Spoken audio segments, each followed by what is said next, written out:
আল্লাহর হাবিবের ইন্তেকালের পরে সাহাবায়ে কেরাম চিন্তিত, খুবই কান্না জড়িত।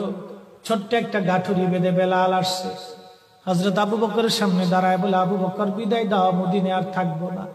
কেন রে বেলাল, কি জন্য মদিনায় থাকবে না? কিসের অভাব, কিসের কষ্ট? কেউ কি তোমাকে ব্যথা দিয়েছে, না তোমাকে মেরেছে, নাকি তোমার কোনো অভাব আছে? বলো, বাইতুল মাল থেকে মাসিক বেতন দিয়ে দিব।